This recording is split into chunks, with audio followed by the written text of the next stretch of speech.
Hi, I'm Rev.Jessie Brandon. I'm a life cycle celebrant and an ordained minister, and you're watching Epiphanies.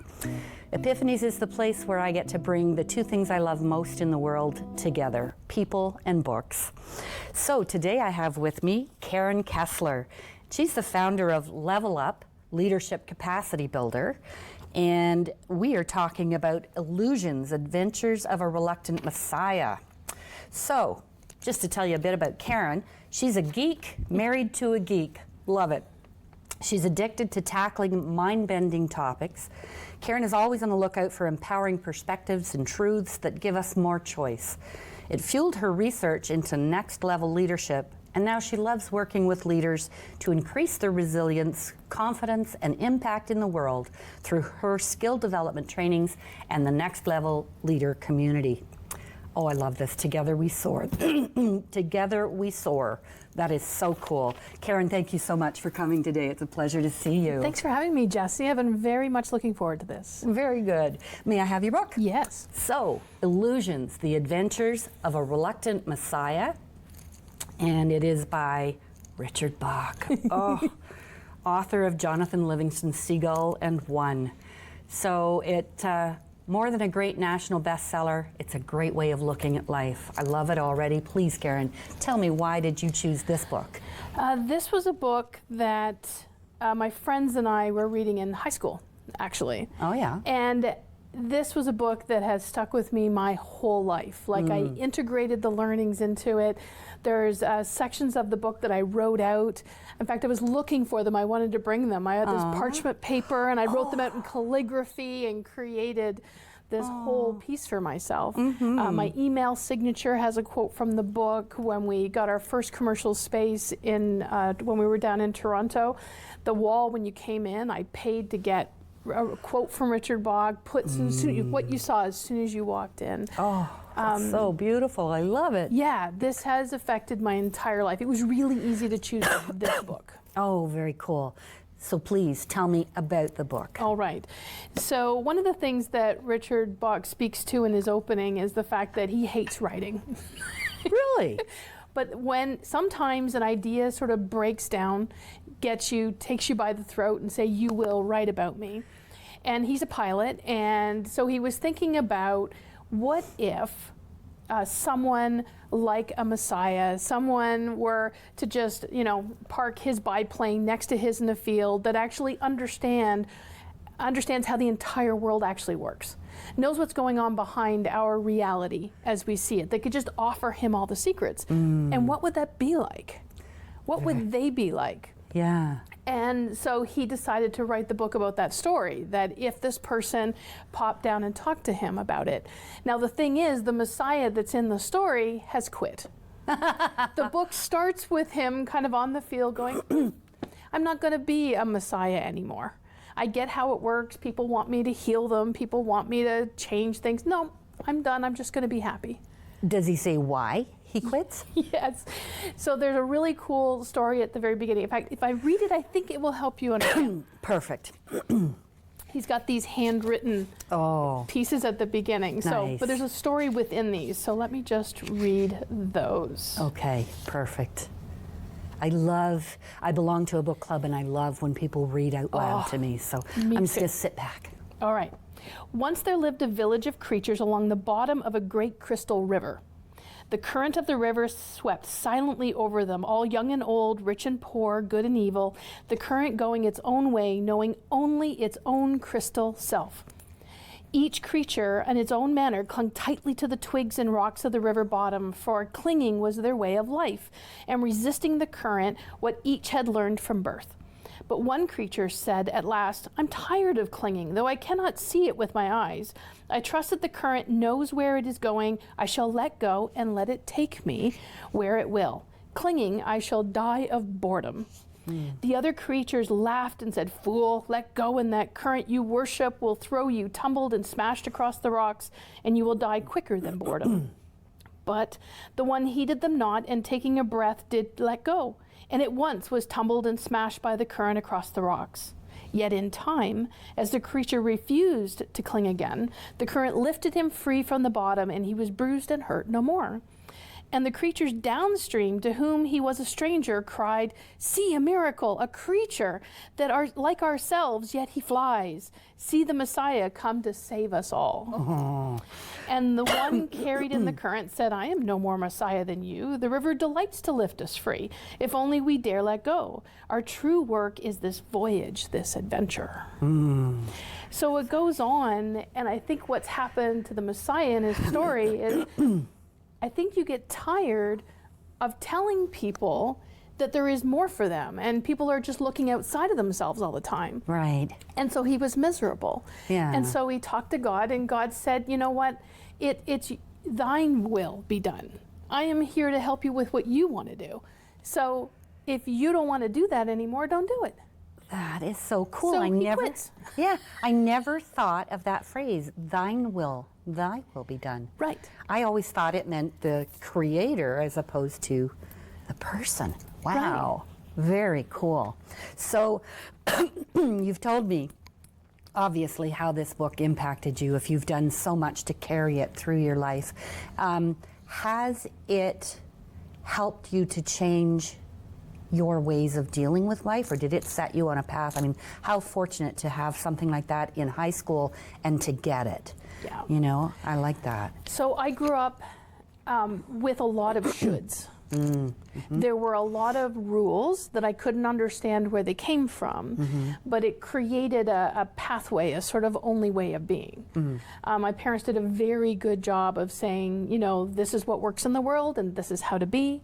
And so there was a lot of fear for stepping outside of that. But I think inside I knew there had to be more, but couldn't really wrap my hands around it. And I was an avid reader my entire life. When this landed in my lap, it was permission to start to really believe what I kind of only ever hoped was true. Wow. Oh, that is so cool. I was like typical teenager. I didn't, looking back, I can see things like that fell into my lap that I didn't know what to do with, so I walked on. Right. So I'm just loving that you got it and you saw it as permission. So obviously it changed your life. How did it change your life? What did you do? Can you think of an instance where you changed something the way you did it because of this book? Oh, absolutely. I think it's where I kind of got a little contrary, I think, in my world. Anybody that told me I couldn't do something, I'm like, oh yeah? Right? So I remember my first career was as a paramedic. Wow, I did not know that. And it was on my 17th birthday. I didn't know you had to be 18 to work. So my 17th birthday, I went in for an interview, and they're like, well, you're not old enough. Nah. But my dad was picking me up, and I heard him talking to the owner, and they made some sort of dismissive comment about the fact that I would get over this really quickly. Right? And it's funny how that just solidified things. I now hear, it's even more developed now over time, but when people say can't, right? Somebody will say, well, can you eat that? Well, of course I can, but I choose not to. Right? Everything, you can't do that. Well, they can do that. Is whatever choice you're going to make about it. The word can't just like illuminates anytime everybody sees it. It's a limitation that for the most part is social. Absolutely. I love what you said. It's not that you can't, it's that you choose not to. Right. The empowerment comes from the choice. Right? Yeah. When we say we have to do things, that sucks energy out of things. But when you get to do them or you choose to do them, and it seems like it's just linguistics and shouldn't matter. Yeah. But it's taking on a different perspective, because our words don't describe our world, they define it. Absolutely, and I truly believe words do make a difference. They make a huge difference. Yeah, because what you say to yourself every day when you get up, it matters. It can change the way your day flows. So yeah, I'm with you there. So that's amazing. Is there another piece in there that you want to read to us, or? I would, yeah, absolutely. Please do. Yeah. So this is one of those instances where we just believe things are true because we've always been taught them, and we don't understand the limitations or consequences of what we believe. Right. And so this is how the Messiah teaches Don. Don is Richard Bach, in this. So every chapter starts, these are the things that I wrote out on the parchment paper. Yeah. So this starts with, your conscience is the measure of the honesty of your selfishness. Listen to it carefully. Please read that again. Your conscience is the measure of the honesty of your selfishness. Listen to it carefully. Very cool. So this Messiah is saying, we are all free to do whatever we want to do, he said that night. Isn't that simple and clean and clear? Isn't that a great way to run a universe? Almost. You forgot a pretty important part, I said. Oh? We are all free to do what we want to do as long as we don't hurt somebody else, right? That's what we've been taught, right? So I chided him. I know you meant that, but you ought to say what you mean. There was a sudden shambling sound in the dark, and I looked at him quickly. Did you hear that? Yeah, sounds like there's somebody. He got up and walked into the dark. He laughed suddenly, said a name I couldn't catch. It's okay, I heard him say. No, we'd be glad to have you. No need for you standing around. Come on, you're welcome, really. The voice was heavily accented, not quite Russian nor Czech, more Transylvanian. Thank you. I do not wish to impose myself upon your evening. I'm not going to attempt a Transylvanian accent. Okay. The man he brought with him to the firelight was unusual to find in a Midwest night. A small, lean, wolf-like fellow, frightening to the eye, dressed in evening clothes, a black cape lined in red satin. He was uncomfortable in the light. I was passing by, he said. The field is a shortcut to my house. It is? Shimoda did not believe the man, knew he was lying, and at the same time did all he could to keep from laughing out loud. I hope to understand before long. Make yourself comfortable, I said. Can we help you at all? I really didn't feel that helpful, but he was so shrinking, I did want him to be at ease if he could. He looked at me with a desperate smile that turned me to ice. Yes, you can help me. I need this very much, or I would not ask. May I drink your blood? Just some. It's my food. I need human blood. Maybe it was the accent. He didn't know English that well, or I didn't understand his words, but I was on my feet quicker than I had been in many a month, hay flying in the fire for my quickness. The man stepped back. I am generally harmless, but I am not a small person, and I could have looked threatening.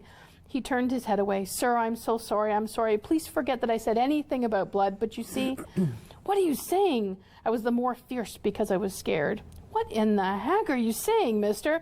I didn't know what you are. Are you some kind of Shimoda cut me off before I could say the word. Richard, our guest was talking and you interrupted. Please go ahead, sir. My friend is a little hasty.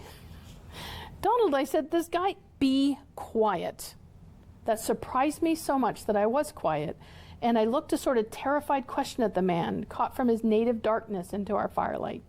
Please to understand, I did not choose to be born vampire. It is unfortunate. I do not have many friends, but I must have a certain small amount of fresh blood every night, or I writhe in terrible pain, longer than without it, and I cannot live.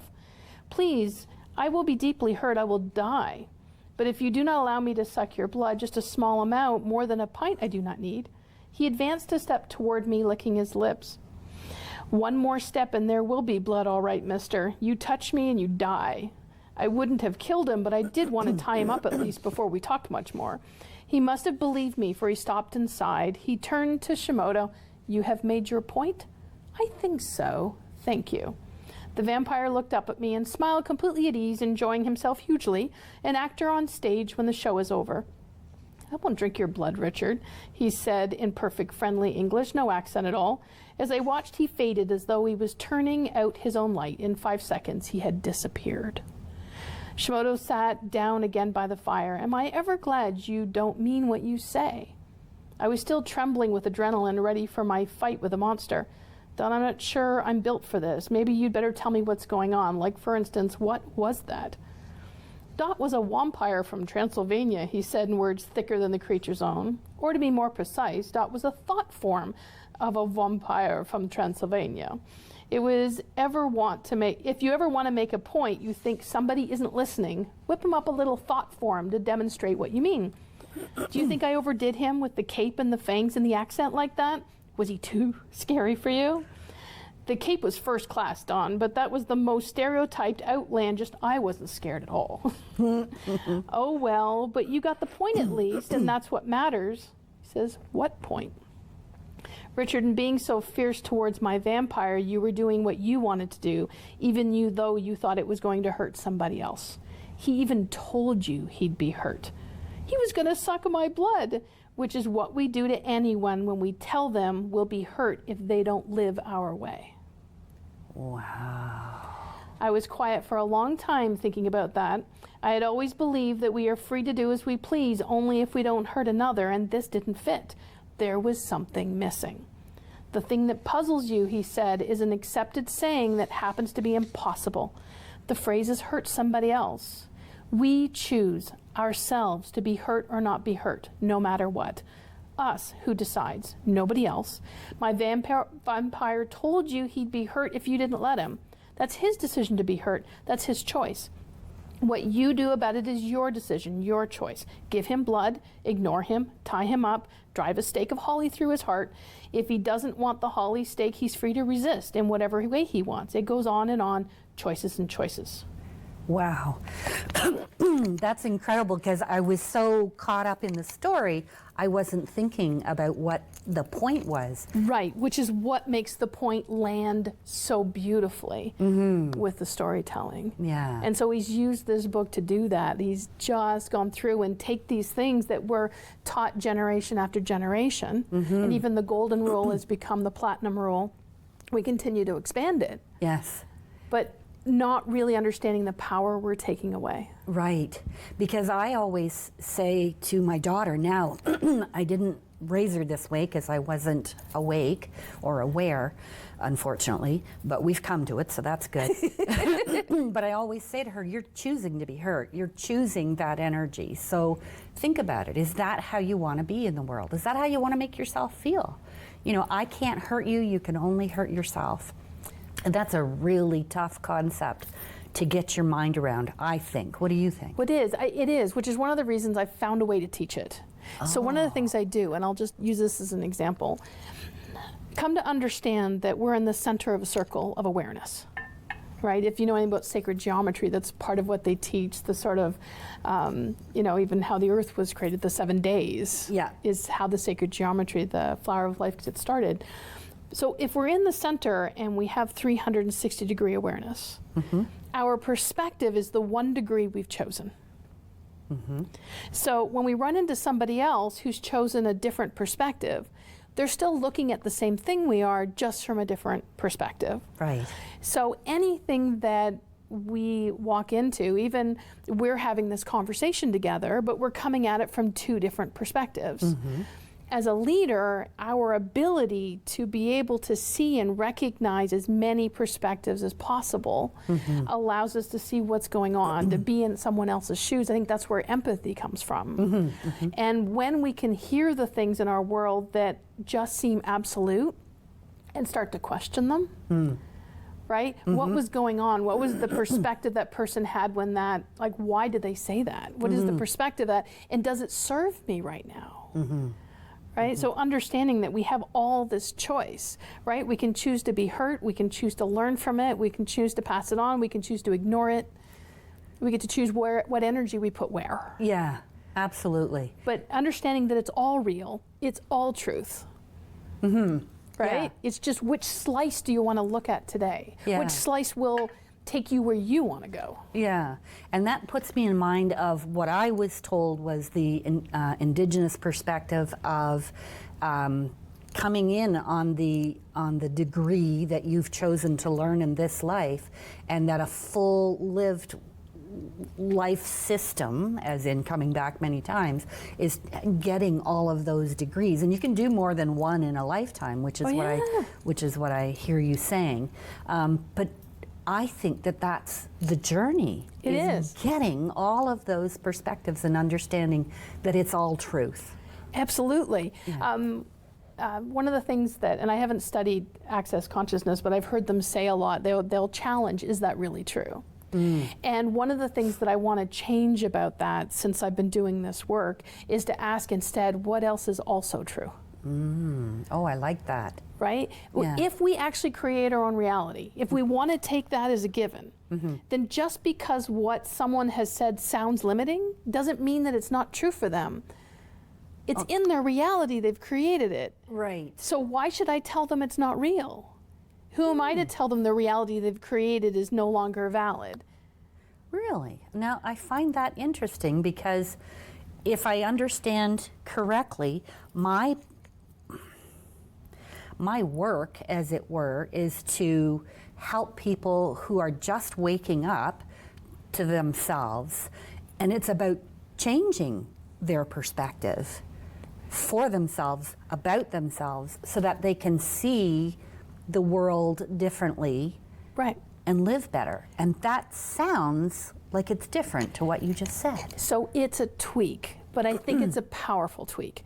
So what if some of your folks who are waking up for the first time, instead of being told that everything in their life up to that point being wrong, that they're just now finding a new way to look at the world. Okay, That all right. this was all valid. That just that they can't get to where they want to go with this perspective anymore. It did everything it was supposed to do. It got them to here. Yeah. And now we're going to turn left instead. Right? You've been going southeast for however long, 20 years, 30 years, and now we're going to open the map and we're going to find a new vista, a new perspective that doesn't invalidate how they've already lived their life. Yeah. How much easier is it to take on the new thing when I don't feel like I have to give up the old for the new? That's really a beautiful way of saying it. I tend to talk in flowers and rainbows. So for me, what I say is everything that happened to me is, to quote Shakespeare, the sum of all my parts. Yeah. And I wouldn't be who I am today if those things hadn't happened. Exactly. And I had the grace of God, or whatever you call it, to come awake and see that. And instead of carrying my victimhood, I now can say everything was a blessing. Right. Because it brought me to this point. I made all those choices. Yeah. And if I hadn't made those choices, I wouldn't be here.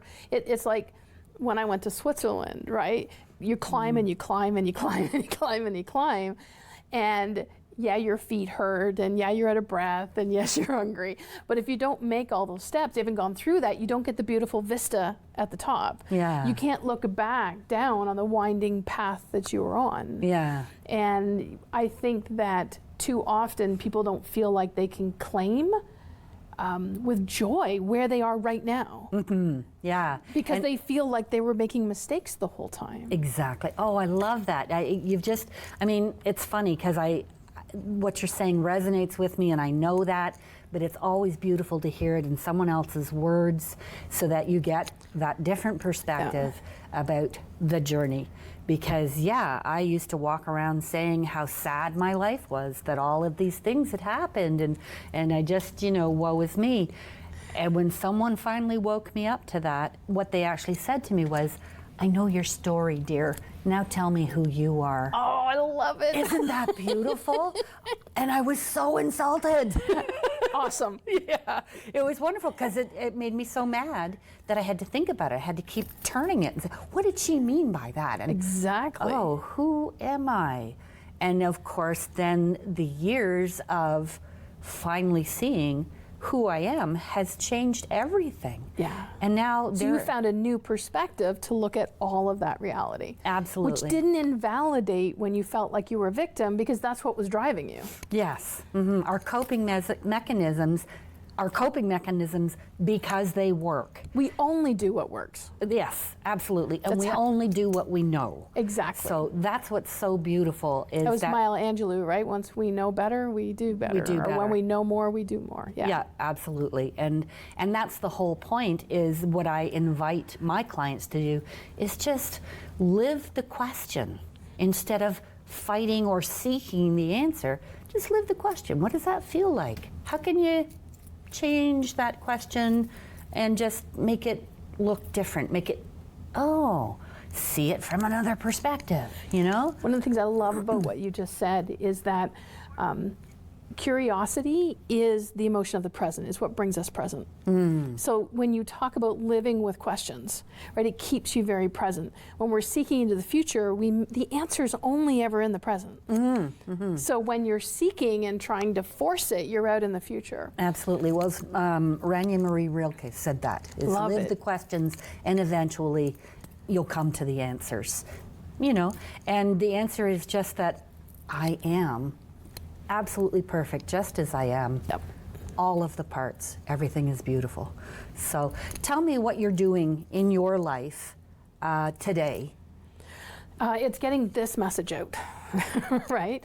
So I'm very passionate about working with leaders because that's how I'm going to do the ripple effect, right? I don't think that I'm here designed to reach every single person on the planet. I am here to reach the leaders who have their own message and their own people. That is right? so perfect, because I think I'm here to reach the people who are just waking up and say, come this way, I have people you should know. Right. I have things you should think about. It doesn't matter to me, you know, you don't have to believe what I believe, but let me present the options to you. So they can see what they're ready for next, which perspective is sort of sitting next door to the one they've been living. Yeah. So I've been doing a lot of research into leadership and interviewing leaders from New Zealand to the UK and all over North America, and I have found some amazing similarities. And I've been able to put together 5 spectrums that I call the next level leader spectrums. And one of the things that I found is that as people are growing and building skill sets, even just in their own personal leadership of self, not necessarily in a position to lead others, Right. that every single spectrum has a flip point, has a belief that acts like a ceiling. And you cannot reach the perspectives, the skill sets, the behaviors, the beliefs, anything past this until this belief flips 180 degrees. Nice. And once that realization dawns that this belief has been limiting and they really get it through their whole neurology, then it just blossoms and opens and they can continue to grow in that spectrum. Yeah. And so it's my job to really help people see where they are and to continue to grow with the skill sets and everything they need to have greater capacity and resilience. That is so beautiful. I'm just going to take the book back from you. Thank you so much. I've so enjoyed our conversation today. I'm talking with Karen Kessler, and she is of the founder Level Up Leadership Capacity Builder. I just love that. We've been talking about Illusions, The Adventures of a Reluctant Messiah by Richard Bach, who wrote many or other books that were equally as interesting, but this sounds really fun to read. I thank you so much for coming today to Epiphanies, and I thank you for watching. I appreciate your time. I hope I see you next time. Take care now.